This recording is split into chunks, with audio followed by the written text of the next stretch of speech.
বাংলাদেশের আদালতে গত 2রা মার্চ গত পরশু একটা অবিশ্বাস্য ঘটনা ঘটেছে। গত 18 মাস ধরে আদালত হয়ে গিয়েছিল সরকারের তল্পি বাহক। নানা কারণে সেটা হয়েছিল, সেসব কারণ আপনারাও সবাই জানেন।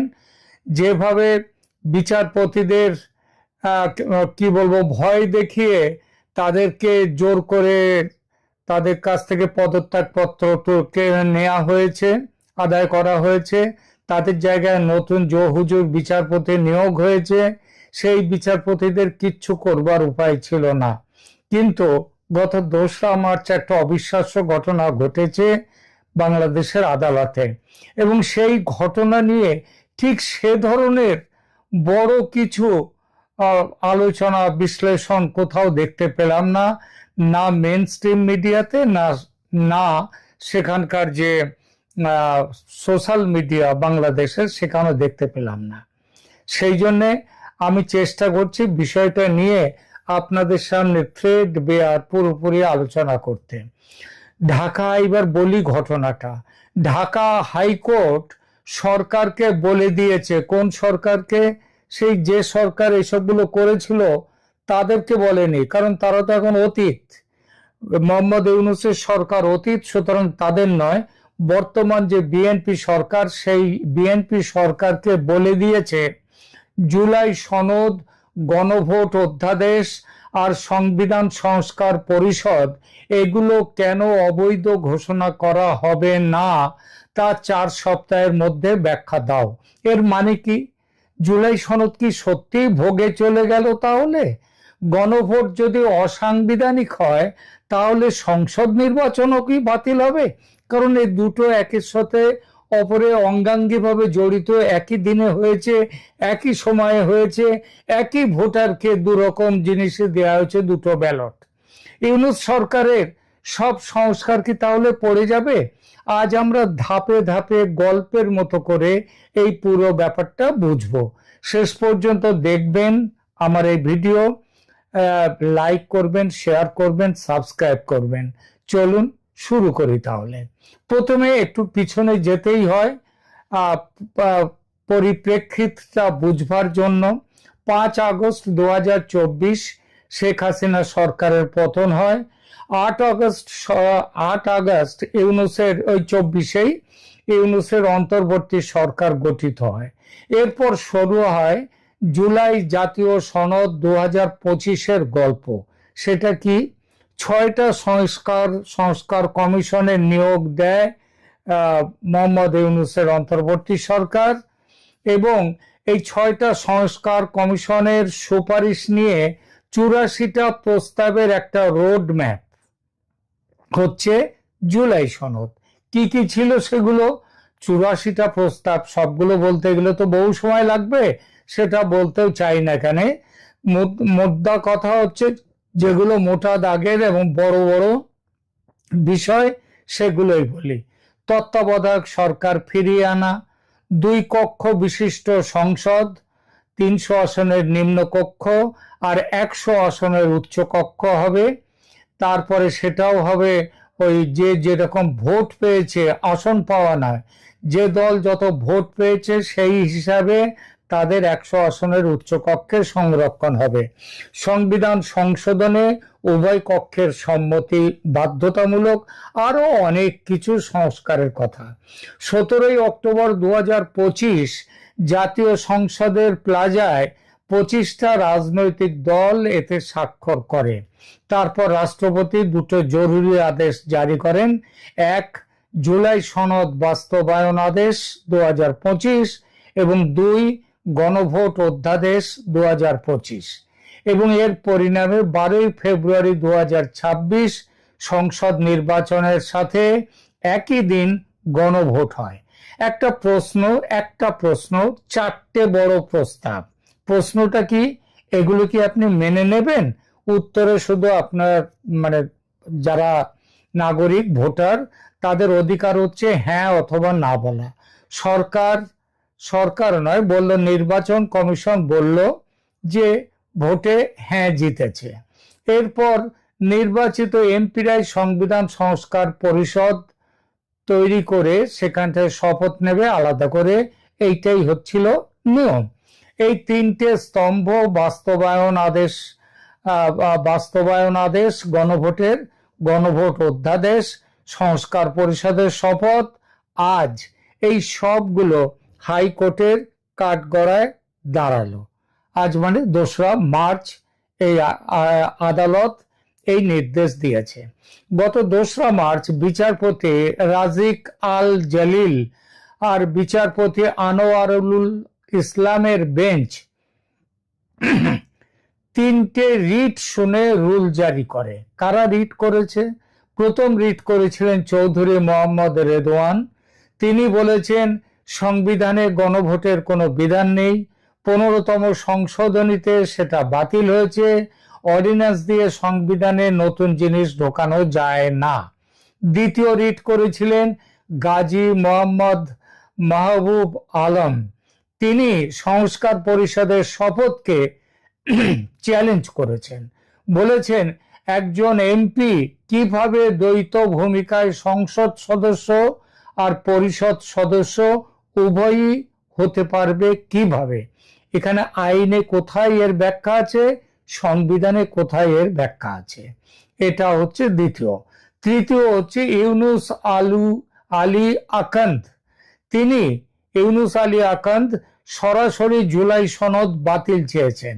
যুক্তি দিয়েছেন জুলাই সনদ সংবিধানের 65, 123 আরপিওর 11 নম্বর অনুচ্ছেদের বিরুদ্ধে।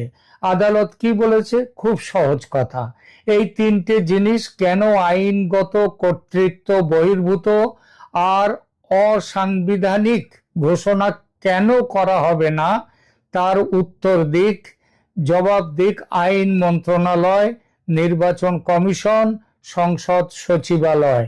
সবাই 4 সপ্তাহের মধ্যে এর জবাব দিতে হবে।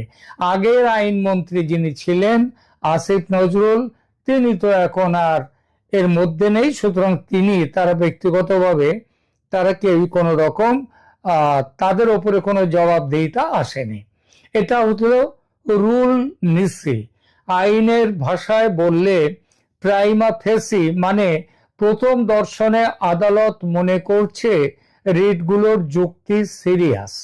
এখান থেকে জুলাই সনদ বিচারাধীন হয়ে গেল এখন থেকে, মানে 2রা মার্চের এই আদেশের পর থেকে। স্টে অর্ডার নেই, কিন্তু স্টে অর্ডার না থাকলেও তাহলে কার্যকরীভাবে এটা স্টে অর্ডারের মতনই হয়ে গেছে। রাজনৈতিকভাবে সরকারের হাত পা বাঁধা, যতক্ষণ না আদালত কোনো কিছু নির্দেশ দেবে ততক্ষণ ওই জুলাই সনদ এবং ওই সংবিধান সংস্কার পরিষদের ব্যাপারে আর 1 ইঞ্চি রাস্তাও এগোনো যাবে না। গণভোট অবৈধ হলে সংসদের ঝুঁকি বাড়ে, এইটাই হচ্ছে ঝুঁকি আছে কিনা, এইটাই এখন সবচেয়ে বড় প্রশ্ন। গণভোট যদি অসাংবিধানিক হয় তাহলে সংসদ নির্বাচনের কি হবে? সংসদ নির্বাচনকেও কি মানে বিএনপি যে নির্বাচনে জিতে আজকে 2/3 জিতে সরকার গঠন করেছে সেটাও কি বাতিল হবে? এখানে দুটো পথ আছে। পথ নম্বর 1, কোর্ট বলতে পারে গণভোট একটা আলাদা অধ্যাদেশের বলে হয়েছে আর সংসদ নির্বাচন হয়েছে রিপ্রেজেন্টেশন অফ পিপলস যে অ্যাক্ট সেই অনুযায়ী, দুটো আলাদা আলাদা ব্যালট পেপার। তাই গণভোট শূন্য হতে পারে, সংসদ ঠিক আছে।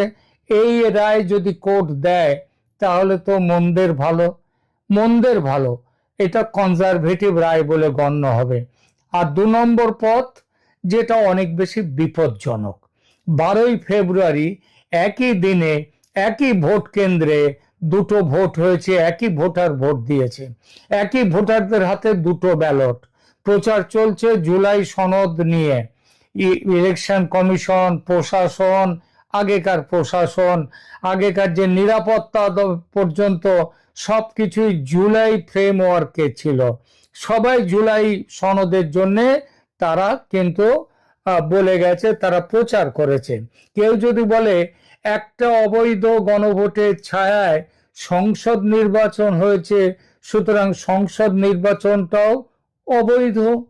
পুরো প্রক্রিয়া কন্টামিনেটেড হয়ে গেছে, বিষাক্ত হয়ে গেছে, এখানে জল মিশেছে। তাহলে কি হবে? আপিল বিভাগ চাইলে বলতে পারে এটা ফ্রি অ্যান্ড ফেয়ার ইলেকশন ছিল না, সুতরাং পুরো নির্বাচন বাতিল করে দাও। এটা হতে পারে। আর একটা বিপদ, সংবিধান সংস্কার পরিষদ, জুলাই সনদে বলা হয়েছে গণভোটে হ্যাঁ পেলে নির্বাচিত এমপিরাই পরিষদ সদস্য হবে।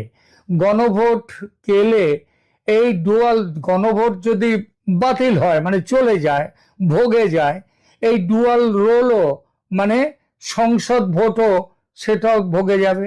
এমপিরা সাধারণ সংসদ সদস্য হিসেবে হয়তো বসবেন যদি কোর্ট মনে করে, কিন্তু সংস্কার কিছু করতে পারবেন না, কারণ জুলাই ম্যান্ডেট রয়েছে, সংবিধান সংশোধন আটকে যাবে। আর সবচেয়ে খারাপ সিনারিও সেটা কি হতে পারে? কেউ বলতেই পারে এই সংসদ তো জুলাই গণভোটের ইনস্ট্রুমেন্ট, তারই ফলে এই সংসদ হয়েছে, মানে গণভোট হয়েছে বলে সংসদ ভোট হয়েছে। গণভোটটা 1 নম্বরে, সংসদের ভোটটা 2 নম্বরে। এদের দিয়ে সুতরাং এই গণভোটে যারা জিতে, মানে গণভোটের সাথে এই যে সংসদ হয়েছে, এদের দিয়ে মৌলিক সংশোধন করানো যাবে না সংবিধানে। তাহলে সংসদের কার্যকলাপ থেকে শুরু করে সব কিছু ঝুলে পড়বে, সব কিছু ঝুলে পড়বে।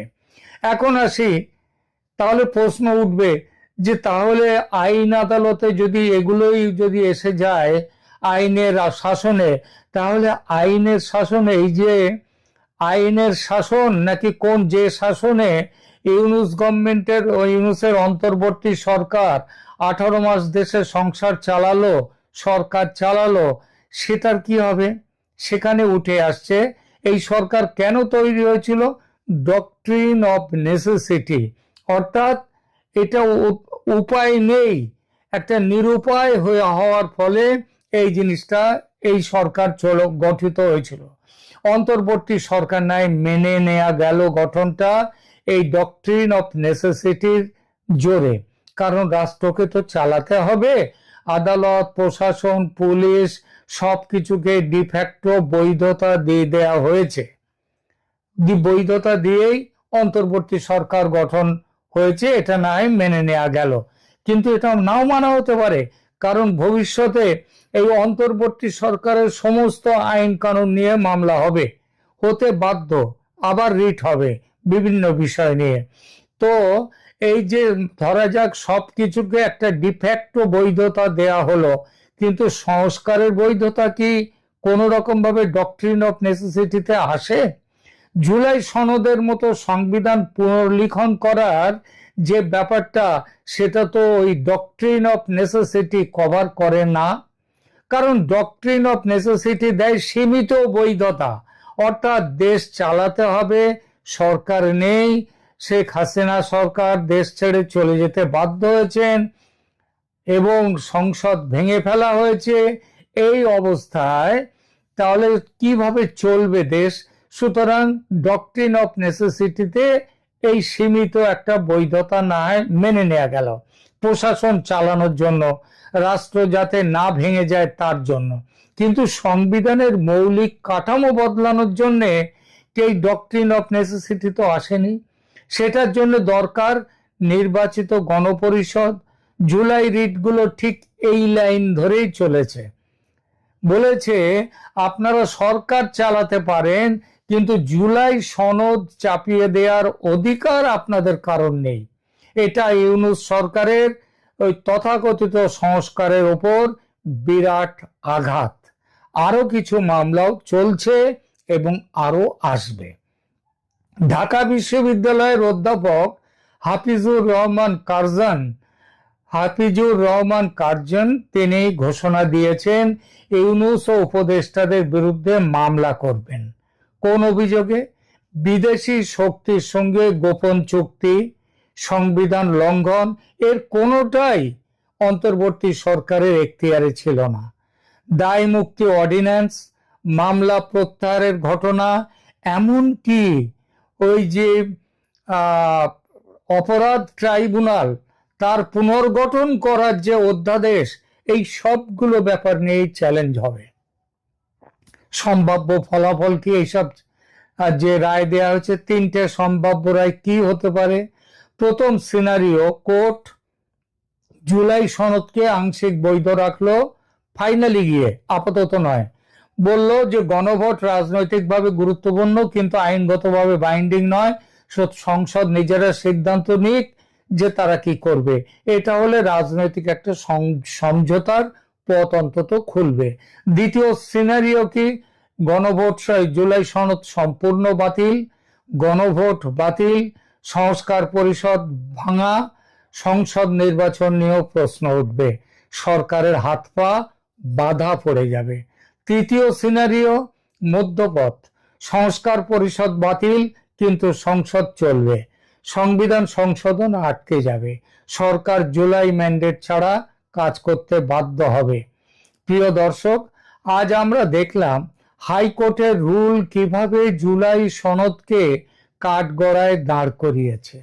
গণভোট অবৈধ হলে সংসদ নির্বাচনও ঝুঁকিতে। ডক্ট্রিন অফ নেসেসিটি, তার অধিকার সীমিত, সংস্কার করার অধিকার তাদের নেই। ইউনূসের তথাকথিত বিপ্লবী স্বপ্ন এখন আইনি বাস্তবের সামনে দাঁড়িয়ে। মাঝখান থেকে কয়েক হাজার প্রাণ চলে গেল, দেশটা কয়েক বছর পিছিয়ে গেল, তাই নয় কি? আপনারা কমেন্টে বলবেন, সংসদ বাতিল হবে কি? জুলাই সনদ পুরোপুরি শেষ হবে কি? লাইক দিন, শেয়ার করুন, বন্ধুদের সাথে সাবস্ক্রাইব করুন। দেখা হবে আগামী ভিডিওতে। ধন্যবাদ।